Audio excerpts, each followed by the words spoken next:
નમસ્કાર દર્શક મિત્રો, ડે સ્પેશિયલમાં આપનું સ્વાગત છે। ડે સ્પેશિયલમાં આજે આપણે વાત કરી રહ્યા છીએ કે ભારતની જ્યારે વાત કરવામાં આવે ત્યારે આપણે એવી વાત કરીએ છીએ કે આજની સરકાર અત્યારની સરકાર વિકાસની દિશામાં આગળ વધી રહી છે। ભારતની જો વિકાસની વાત કરવામાં આવે તો ઘણા બધા એવા પરિબળો છે કે ભારત નહીં પણ સમગ્ર વિશ્વના ઘણા બધા દેશો જે આજે ગ્લોબલ વોર્મિંગ સામે અત્યારે એ સમસ્યાનો સામનો કરી રહ્યા છે। જો દેશની વાત કરવામાં આવે તો દેશમાં આપણે જોઈ રહ્યા છીએ કે ભ્રષ્ટાચારની વાતો કરવામાં આવે છે, મોંઘવારીની વાતો કરવામાં આવે છે। આવી પરિસ્થિતિમાં આ મહત્વના પ્રશ્નો છે, સળગતા પ્રશ્નો છે કે જેની સામે દરેક દેશનો નાગરિક વિચારી રહ્યો છે કે એમને રાહત મળી શકે, એના માટે સરકાર પણ યેનકેન પ્રકારે પ્રયત્નો કરે। અને એવા બુદ્ધિજીવીઓ પણ છે ભારત દેશની અંદર કે જે લોકો પણ પોતે વિચારી રહ્યા છે, સમગ્ર દેશનું વિચારી રહ્યા છે, સામાન્ય જનનું પણ વિચારી રહ્યા છે, ભલે તેઓ સત્તામાં હોય કે ન હોય, પરંતુ તેમના પ્રયત્નો જીવનકાળ દરમિયાન એટલા બધા રહે છે કે તેઓ સામાન્ય જનજીવન માટે કંઈક કરીને જાય। અને એવી જો વાત કરવામાં આવે તો આપણે અત્યારે વાત કરી રહ્યા છીએ ભારતના વિકાસની। આ વિકાસની વાત કરી રહ્યા છે, એક બાજુ ગ્લોબલ વોર્મિંગની વાત કરી રહ્યા હોય, પરંતુ ભારત પાસે અન્ય દેશોની સરખામણીમાં જો વાત કરવામાં આવે તો પરમાણુ ઉર્જા જે છે એ ઊભી કરવા માટેના જે સોર્સિસ છે એ ખૂબ જ મોટા પ્રમાણમાં છે। એની પર ધ્યાન કેન્દ્રિત કરવાની તાતી જરૂરિયાત છે, કારણ કે આપણે આ પરમાણુ ઉર્જાનો જો ઉપયોગની વાત કરવામાં આવે તો ઘણા બધા ક્ષેત્રોમાંનો ઉપયોગ કરી શકીએ છીએ, પણ મહત્ત્વના ક્ષેત્રોની વાત કરવામાં આવે તો ભારત એક કૃષિ પ્રધાન દેશ છે અને કૃષિમાં પણ આપણે જોઈએ તો વિદ્યુતની જરૂર પડતી હોય છે। ઉદ્યોગોની વાત કરવામાં આવે તો એમાં પણ વિદ્યુતની જરૂર પડતી હોય છે, અને જો સર્વિસીસની વાત કરવામાં આવે એટલે કે સેવાઓની વાત કરવામાં આવે ત્યાં પણ આ જ પ્રકારની બાબતની અથવા તો આ પરિબળની તાતી જરૂરિયાત છે। આ વિદ્યુત આપણે ક્યાંથી મેળવી શકીએ એની પર બી ઘણા બધા પ્રયત્નો થતા હોય છે, પણ ધ્યાન કેન્દ્રિત કરવાની જરૂર એટલા માટે છે કે આપણી પાસે એટલે કે ભારત પાસે જો આટલા મોટા પ્રમાણમાં સોર્સ હોય તો એનો ફાયદો આપણે ચોક્કસપણે ઉઠાવી શકીએ છીએ, પરંતુ આની અંદર પણ માર્ગદર્શન હોવું જરૂરી છે, આનું સંશોધન હોવું જરૂરી છે। અને એવી જ્યારે આપણે વાત કરતા હોય ત્યારે આપણને આનંદ થશે કે મારી સાથે અત્યારે ચર્ચામાં જોડાયા છે આ પરમાણુ ઉર્જાને લઈને ઘણું બધું માર્ગદર્શન મેળવવાનો આપણે એમની પાસેથી પ્રયત્ન કરીશું, અને ભારત પાસે શું કેપેસિટી છે, શું શક્યતાઓ છે કે જેમાં ભારત ઘણી સરળતાથી આ વિદ્યુત ઉત્પન્ન કરી શકે છે, જેનો ઘણા ક્ષેત્રોમાં ફાયદો ઉઠાવી શકાય। આપણે એક બાજુ સોલાર એનર્જીની પણ વાત કરી રહ્યા છે, પણ સાથે સાથે પરમાણુ ઉર્જાની આપણે ચર્ચા કરતા હોય ત્યારે આ બાબતને લઈને લોકોને અવેર કરી રહ્યા હોય તેવા ઉદ્દેશ્ય સાથે તેઓ નીકળ્યા છે। અને એમની જ્યારે વાત કરવામાં આવે તો ડૉક્ટર નીલમ ગોયલ મારી સાથે અત્યારે સ્ટુડિયોમાં ઉપસ્થિત છે કે જેઓ ભારત કી પરમાણુ સહેલીના પ્રેસિડેન્ટ છે, અને તેઓ એક ઉદ્દેશ લઈને નીકળ્યા છે। એમનો ઉદ્દેશ આપણે પહેલાં સમજીશું અને ત્યારબાદ એમનો અભ્યાસ કેટલો છે એ પણ આપણે સમજવાનો પ્રયત્ન કરીશું અને તેમની પાસેથી માર્ગદર્શન મેળવીશું। डॉक्टर नीलम, स्वागत है आपका स्टूडियो में। नमस्कार सर। सबसे पहले तो आपकी मैं थोड़ी पहचान ये पूछना चाहूँगा कि आपने ये मोटो क्यों रखा है कि आपको परमाणु ऊर्जा के लिए लोगों को अवेयर करना है, क्यों, इसकी कोई खास वजह? हाँ जी, एक्चुअली मेरा परमाणु ऊर्जा विषय पर मैंने शोध किया है, मेरा डॉक्टरेट है जी। और इसके बाद मैंने पोस्ट डॉक्टर ट्रेनिंग किया department of atomic energy Mumbai. Then मैं प्रोफेसर थी जयपुर वुमेन्स यूनिवर्सिटी में जी। लेकिन सन 2011 में जापान में फुकुशिमा इंसिडेंट हुआ था, भूकंप और सुनामी आई थी। उसी के बाद से एटॉमिक एनर्जी को लेकर, परमाणु ऊर्जा को लेकर, अणु ऊर्जा को लेकर लोगों के मन में बहुत सारी गलतफहमियां इस सब्जेक्ट को लेकर उत्पन्न हुई, जबकि ये बहुत बड़ा सोर्स है बिजली बनाने का, और हमारे पास पूरे वर्ल्ड का, पूरे विश्व का 75% जो थोरियम है जिसे हम नाभिकीय ईंधन कहते हैं वो हमारे भारत के पास है। तो इतनी बड़ी शक्ति होने के बाद भी भारत में इस तरह का विरोध उत्पन्न हुआ जब फुकुशिमा इंसिडेंट हुआ, और हमारे पास सबसे ज्यादा जो हम बिजली बनाते हैं वो बनाते हैं कोयले से। और कोयला हमारा धीरे धीरे खत्म हो रहा है। सही आने वाले 20 सालों में हमारे पास कोयला नहीं है। उसके बाद का विकल्प क्या होना चाहिए? या पानी से और हवा से हम उतनी बिजली नहीं बना सकते, और सोलार से भी हम केवल दिन में बना सकते हैं, रात में और बरसात में नहीं बना सकते। तो ये बहुत बड़ी शक्ति है और बहुत बड़ी कैपेसिटी है भारत के पास, और मैं भारत की पहली स्टूडेंट हूँ जिसने इस सब्जेक्ट पे पीएचडी किया। तो मैंने अपनी लाइफ का एक मिशन बनाया कि पूरे देश के अंदर मुझे इसके प्रति फैली गलतफहमियों को दूर करना है और इसके प्रति एक पॉजिटिव एनवायरनमेंट बनाना है, क्योंकि जहाँ जहाँ पावर प्लांट लगने हैं लोगों का 6 साल 8 साल 10 साल लोगों का विरोध होता है, इससे पावर प्लांट डिले होते हैं। सही बात है। और ऊर्जा की आवश्यकता हमें दिन प्रतिदिन बढ़ती जा रही है। तो मेरा ये स्टेप हुआ और मैंने ये मिशन। पर लेकिन अभी की पोजीशन के मुताबिक भारत को कितनी जरूरत है, हम अगर परमाणु ऊर्जा की बात करना चाहे तो? या अभी देखिए, भारत के जो विकास के 3 पिलर्स हैं, बिल्कुल, जिन पे पूरे भारत की अर्थव्यवस्था टिकी हुई है। खास करके पहला हम कृषि को मानेंगे। हाँ, एग्रीकल्चर, कृषि, उद्योग इंडस्ट्रीज और सर्विसेज, सेवाएं, ये तीनों जो पिलर्स हैं, इनकी जो बैकबोन है वो है ऊर्जा और मुख्यतः विद्युत ऊर्जा। और 4 महत्वाकांक्षी योजनाएं हैं। पहली है नदियों के अंतर संबंध की योजना, और ये योजना आज की नहीं है, बहुत समय से चली आ रही है, लेकिन जो इसकी स्पीड है, जो बढ़ने की स्पीड है, वो कछुए से भी धीमी गति की है। जी बिल्कुल। और हम जो सोलर एनर्जी की बात कर रहे हैं, उसका जो मैक्सिमम आउटपुट मिल पाएगा वो तभी मिल पाएगा जब एक बात ये इसलिए पूछना चाहूंगा कि आज खुद गवर्नमेंट खुद ये फोकस करना चाहती है कि हम सोलर एनर्जी पे डिपेंडेंट होना चाहें, ये फोकस कर रहे हैं। तो गवर्नमेंट के पास ऐसे कोई स्टडी नहीं है कि वो भी परमाणु ऊर्जा के बारे में लोगों को अवेयर करे? नहीं, गवर्नमेंट के पास पूरी स्ट्रेटेजी है, लेकिन क्या है कि लोग, हमारी 90% जो जनता है वो परमाणु ऊर्जा के बारे में जानती भी है और नहीं भी जानती है। बिल्कुल। मतलब लोगों के मन में सबसे पहला आता है परमाणु बम, तो लोगों ने उस चीज को वहां से लिया है। जी। तो उसका विरोधपूर्ण वातावरण, उसका बहुत ही विविध रूप उसने देखा है, तो मन में वो डर वहां से बैठा हुआ है। अब उस डर को निकालने के लिए लोगों को उसके प्रति जानकारी होना बहुत ही जरूरी है, क्योंकि लोगों का जब तक पॉजिटिव सपोर्ट नहीं होगा ये पावर प्लांट नहीं लगेंगे। ओके। लेकिन बम के अलावा लोगों की, आपने बोला मानसिकता, उनको एक मैसेज जा रहा है कि वो परमाणु बम के बारे में सोचते हैं, पहली सोच उनके दिमाग में ये आती है। लेकिन मैं आपसे पूछना चाहूँगा, इससे कौन से फ़ायदे हो सकते हैं, कौन सी चीज़ के लिए फ़ायदे हो सकते हैं, कि ताकि लोगों को ये पता चले कि परमाणु को हम खाली बम के लिए उपयोग नहीं कर सकते, उसके अलावा भी बहुत सारे हमारे पास विकल्प है। क्या कहना चाहोगे? हाँ, एक्चुअली मैं अपनी बात शायद अपनी अधूरी रह गई थी। मैं बात कर रही थी 4 महत्वाकांक्षी योजनाओं की। बिल्कुल। पहली है नदियों के अंतर संबंध की योजना, दूसरी है बिजली की योजना, जिसमें भारत में आज एक आदमी को जो बिजली उपभोग करने के लिए मिलती है वो मिलती है 883 यूनिट प्रति व्यक्ति प्रति ईयर, मतलब पर पर्सन पर एनम। विश्व औसत है लगभग 4,500 यूनिट बिजली।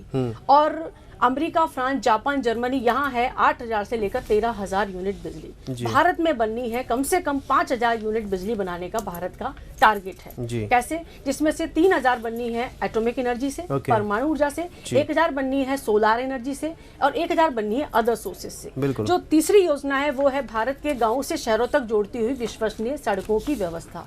और चौथी है कृषि का केंद्रीकरण। ये कृषि का केंद्रीकरण मतलब ये है कि भारत की जो खेती है वो छोटे छोटे टुकड़ों में बटी हुई है। अधिकतर भूस्वामी खुद खेती नहीं करते हैं, वो अपनी खेती को पाड़त पर दे देते हैं, और जो एक्चुअल में खेती कर रहा है वो बस उतना ही उगा पा रहा है जितना उसको पेट भरने के लिए जरूरत है। यानी हमारी जो खेती सोना उगा सकती है, हम चांदी भी नहीं उगा पा रहे हैं। तो भारत के पास 1600 लाख हेक्टेयर भूमि है, और आज कम से कम समझ लीजिए 25% जो खेती है उसी पर समुचित खेती। लेकिन हम सोना क्यों नहीं उगा सकते? उसकी वजह आपको यही लगती है कि खाली हम विद्युत के वजह से ही, ये ऊर्जा की वजह से? आज 50% 1600 लाख हेक्टेयर भूमि में से आधी भूमि हमारी बंजर पड़ी हुई है। 1/4 फर्टाइल होते हुए भी उस पर पूरी समुचित संसाधन नहीं है। तो हमारा जो एक औसत आता है वो आता है 2200 किलोग्राम पर हेक्टेयर। जबकि अदर कंट्री से हम करें, अमेरिका में ये 8,000 आता है, और भारत की यदि ये 1600 लाख हेक्टेयर भूमि कृषि के योग्य होती है, इस पर मतलब खेती की जाती है, तो भारत की कृषि एक महा इंडस्ट्री होगी। तो मेरा मेन मोटिव है इन चारों योजनाओं के प्रति जागृति लाना। और जो एटॉमिक एनर्जी की बात आई, तो ये बिजली बनाने का बहुत बड़ा विकल्प है, बहुत बड़ा सोर्स है हमारे पास, और इसके प्रति लोगों का विरोध है।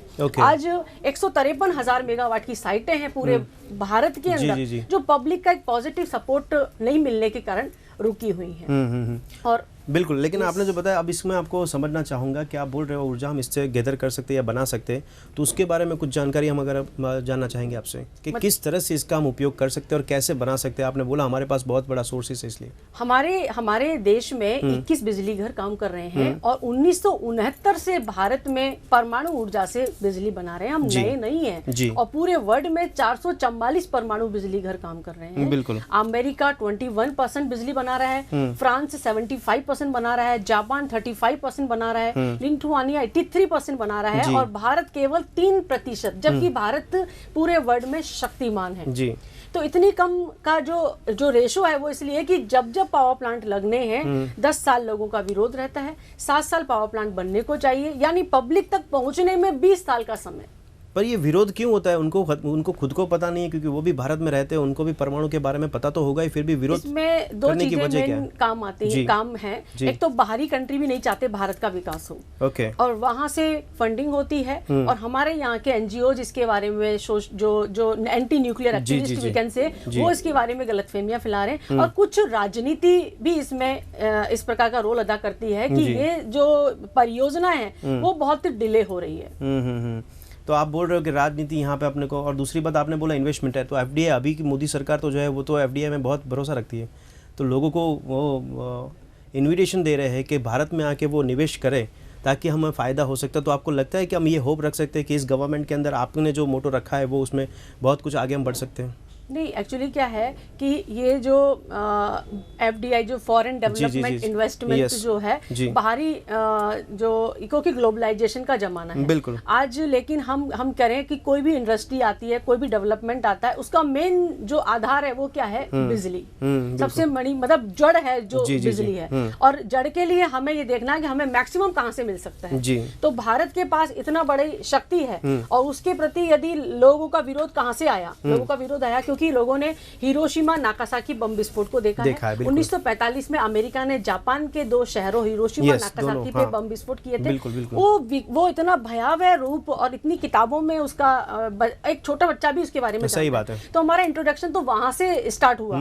तो परमाणु बम का हमने वो विकराल रूप देखा है, तो मन में परमाणु का नाम आती ही बस एक आता है परमाणु बम, फिर दूसरा आता है रेडिएशन, और इन्हीं 2 चीजों को लेकर ही लोगों में भ्रमितताएं फैलाई जाती हैं, क्योंकि 90% तो वो पब्लिक है जो इसके बारे में नहीं जानती कि हम इसका बम बनाना अलग चीज है, लेकिन हम इसका शांतिमय प्रयोग करते हैं बिजली बनाने में। बराबर। और जो 9% जो पब्लिक है उसके मन में बहुत सारी क्वेरीज है, बहुत सारी आशंकाएं हैं, उनको दूर करना है। और जो 0.5 to 1% वो लोग हैं जो इन चीजों को लेकर लोगों में दिग्भ्रमितताएं फैलाते हैं। तो मेरा मानना है कि 99% पब्लिक को हमें अवेयर और एजुकेट करना है ताकि वो इस चीज तो आप किस तरह से अवेयर करते हो? क्योंकि आपने बोला कि भारत की परमाणु सहेली के प्रेसिडेंट आप हो, तो आपके कुछ कार्यक्रम ऐसे होते होंगे कि आप किस तरह से लोगों को अवेयर करते हो? मैं भारत की परमाणु सहेली के नाम से मुझे जाना जाता है। ये मुझे department of atomic energy Mumbai Bharat सरकार से अवार्डेड नाम है, और मैं अध्यक्ष हूँ परमाणु ऊर्जा विकास जागरूकता संस्थान।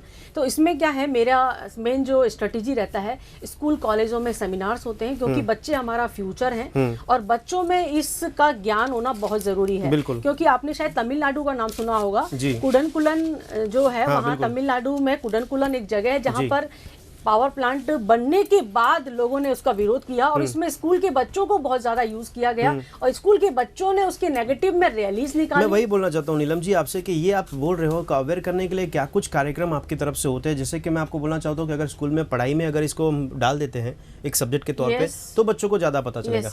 तो ये हम कुछ करते हैं कि नहीं, उस दिशा में आगे बढ़ते हैं कि नहीं? मैंने काफी किताबें लिखी हैं, परमाणु क्या है, इसकी एनर्जी क्या है, कैसे बिजली बनती है, किस प्रकार से ये फायदेमंद है।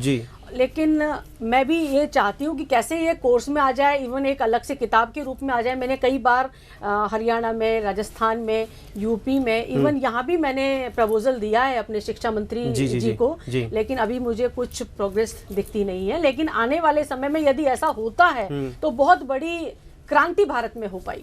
नहीं, आपको क्या लगता है ऐसा कौन सा रास्ता है कि आप लोगों को जल्दी से इन्फॉर्मेशन दे सकते हो और लोगों को जल्दी से समझ में आ सकती है? तो उसके बीच में कौन सी कठिनाई आती है? या मेरी पूरी एक सेट स्ट्रेटेजी है जी।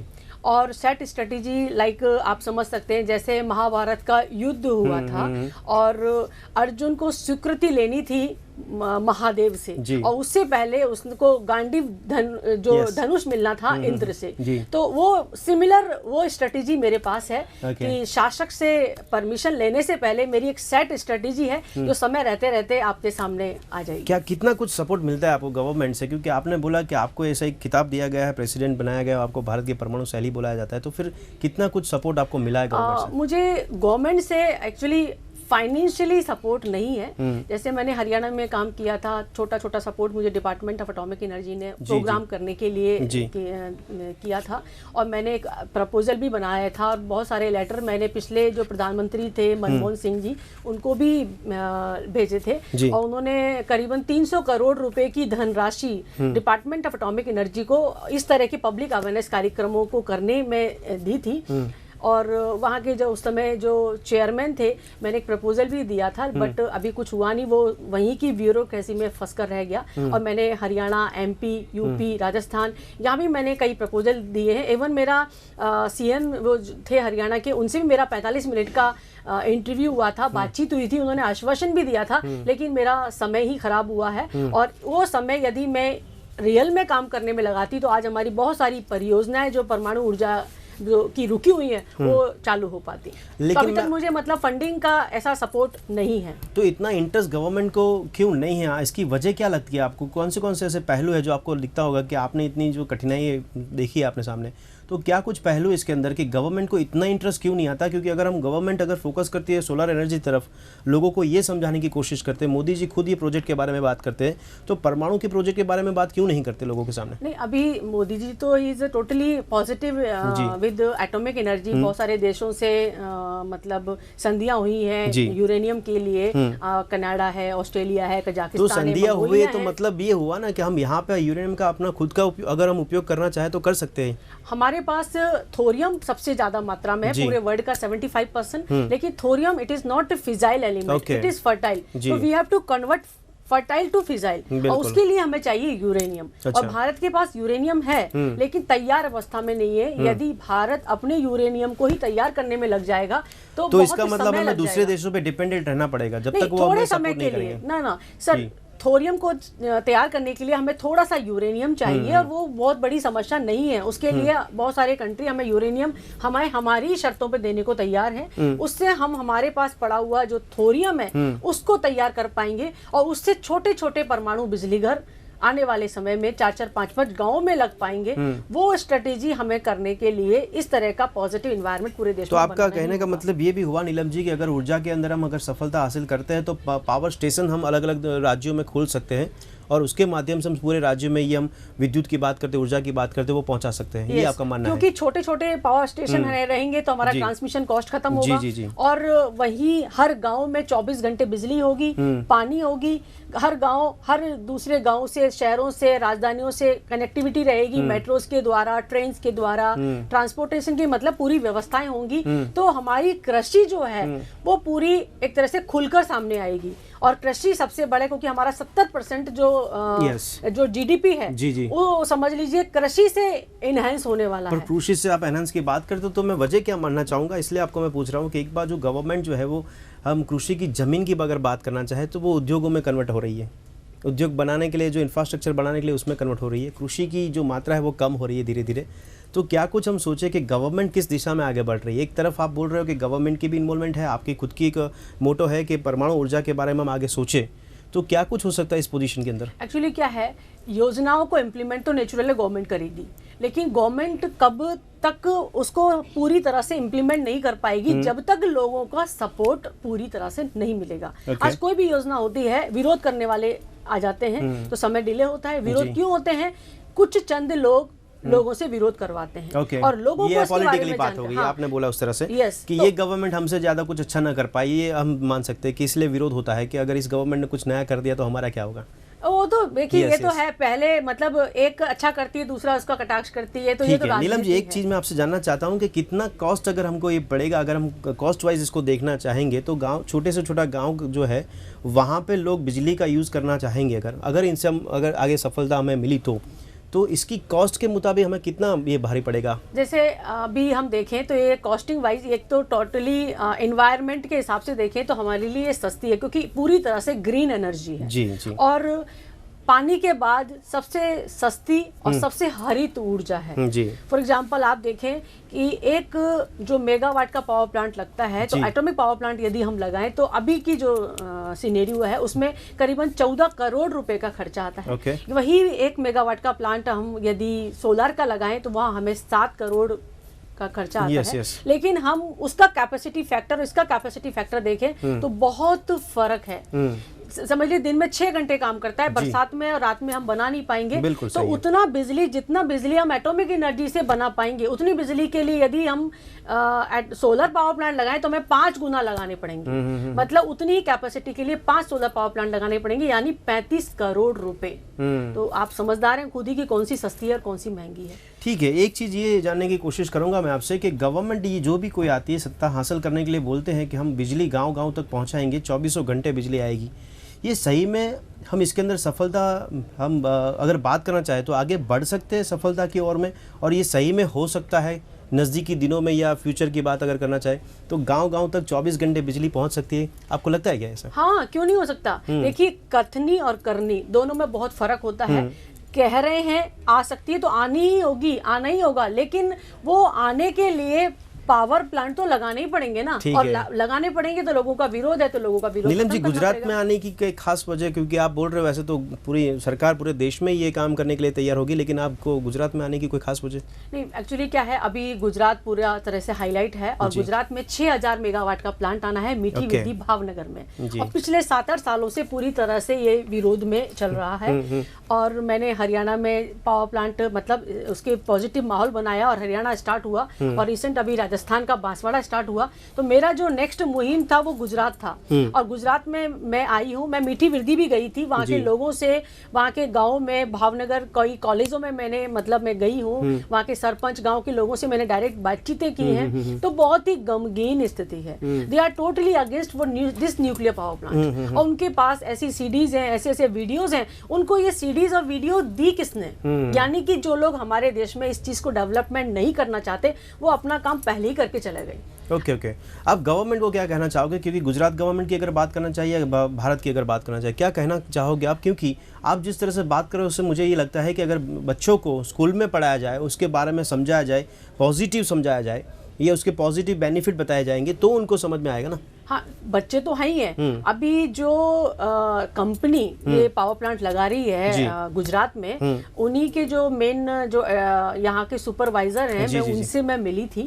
मैंने बताया ये मेरा स्ट्रेटेजी है, क्योंकि भावनगर के पास मीठी विधि, वहां तो बहुत विरोध है। जैसे वहां तो मधुमक्खी का छत्ता पला हुआ है, जी। और मैंने उस छत्ते को क्लिक किया तो मैं कुछ नहीं कर पाऊंगी, विरोधों में फंस कर रह जाऊंगी। तो मेरा एक सेट स्ट्रेटेजी है। तो मैंने 5 जिले सेलेक्ट किए, अहमदाबाद, राजकोट, सूरत, बड़ौदा और भावनगर। ये 5 जिलों में मुझे 2-2 महीने के कार्यक्रम करने हैं, जिसमें एक शहर में 200 सेमिनार्स करनी है, रैलीज करनी है, और कई बड़े बड़े महामहोत्सव, प्रेस कॉन्फ्रेंसेस करनी है। बिल्कुल। तो मैंने उनको पूरा स्ट्रेटेजी बताया, और मैंने उनको ये भी बताया कि मुझे फंड की प्रॉब्लम है, आप मेरी इसमें कैसे मदद कर सकते हैं। जी। तो उनका ये था कि भाई आप 4-5 सेमिनारें यहीं करें, मतलब भावनगर में करें, मीठी विधि में करें, हम आपको सपोर्ट कर सकते हैं। अब आप देखिए मेरी स्ट्रेटेजी क्या है, आखिर गोल तो वही है, भावनगर स्टार्ट हो, लेकिन मैं फंड के लिए अपनी स्ट्रेटेजी खराब कर दूं, दैट इज नॉट गुड। मुझे फंड चाहिए, लेकिन स्ट्रेटेजी को इम्प्लीमेंट करने के लिए चाहिए। दोनों में बहुत फर्क है। ठीक है, तो दर्शक મિત્રો, ડે સ્પેશિયલમાં આજે આપણે ચર્ચા કરીને ડોક્ટર નીલમ સાથે આપણે વાતચીત કરીને પરમાણુ વિશેની જે માહિતી છે તેની આપણે માહિતી મેળવવાનો પ્રયત્ન કર્યો। પરંતુ જો પરમાણુ ઉર્જાની આપણે વાત કરવામાં આવે તો લોકોના મગજ પર અથવા માનસ પટલ પર જે છબી ઊભી થઈ છે પરમાણુને લઈને કે જેનાથી નુકસાન જ થઈ શકે છે, ક્યારેય ફાયદો ન થઈ શકે, પણ આ એક મનોસ્થિતિ બદલવાની તાતી જરૂરિયાત છે। આને કદાચ અભ્યાસક્રમમાં લેવામાં આવે, સરકાર તરફથી પૂરતા પ્રયત્નો કરવામાં આવે, અને આશા એ રાખે છે કે ભારતમાં અત્યારે પૂર્ણ બહુમતી જોવા મળી રહી છે મોદી સરકારની, તો કેમ જલ્દીથી નિર્ણય ન લઈ શકાય? ગમે તેટલા વિરોધ હોય અને ગમે તેવી તકલીફ હોય છતાં પણ આની અંદર કદાચ નિર્ણય જલ્દીથી લઈ શકાય તેવી આપણે આશા રાખીએ છીએ। અને આશા એ પણ રાખીએ છીએ કે ડૉક્ટર નીલમ જે પ્રયત્નો કરી રહ્યા છે કે લોકો અવેર થાય તો વધારે લોકોમાં જાગૃતતા આવશે અને લોકો આગળ આવશે અને લોકો વિરોધ કરતા નહીં થાય, પરંતુ લોકો આનો આવકારવા માટેના પ્રયત્નો કરશે, એ આશા રાખીએ છીએ આપણે। ડૉક્ટર નીલમ, आपने स्टूडियो में आकर ये समग्र जो चीज़ आपने बताई उसके लिए आपका धन्यवाद। धन्यवाद सर जी, बहुत अच्छा लगा मुझे भी जी। तो दर्शक मित्रों, फरी મળીશું ડે સ્પેશિયલમાં એક નવા વિષય પર ચર્ચા કરવા માટે આપની સમક્ષ ઉપસ્થિત થઈશું। ત્યાં સુધી રજા આપશો। નમસ્કાર।